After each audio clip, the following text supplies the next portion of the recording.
സ്വാതന്ത്ര്യദിന പ്രസംഗം. ബഹുമാനപ്പെട്ട അധ്യാപകരെ, എൻ്റെ പ്രിയ കൂട്ടുകാരെ, ഇന്ന് ഓഗസ്റ്റ് 15, ഇന്ത്യൻ സ്വാതന്ത്ര്യദിനം. ആദ്യമായി എല്ലാവർക്കും സ്വാതന്ത്ര്യദിനാശംസകൾ നേർന്നുകൊള്ളുന്നു.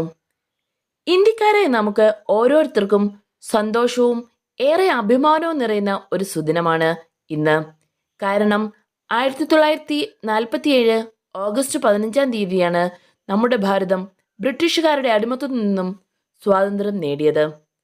അഹിംസയിലൂന്നിയ സമരമുറയിലൂടെ ഇന്ത്യയുടെ സ്വാതന്ത്ര്യത്തിനു വേണ്ടി അഹോരാത്രം പ്രയത്നിച്ച നമ്മുടെ സമരനായകന്മാരായ മഹാത്മാഗാന്ധിജിയും ജവഹർലാൽ നെഹ്റുവും സുഭാഷ് ചന്ദ്രബോസും തുടങ്ങിയ സ്വാതന്ത്ര്യത്തിനു വേണ്ടി ജീവത്യാഗം ചെയ്ത ധീരദേശാഭിമാനികളെയും നമുക്ക് ഈ അവസരത്തിൽ അനുസ്മരിക്കാം.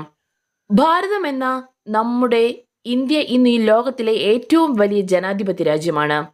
ഭാരതത്തിന്റെ ഐക്യത്തിനും അഖണ്ഡതയ്ക്കും വേണ്ടി നാം ഓരോരുത്തരും മുന്നിട്ടിറങ്ങണം.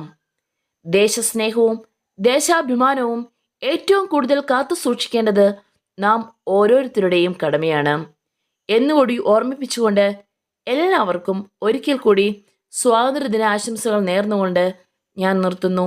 നന്ദി, നമസ്കാരം, ജയ് ഭാരത്.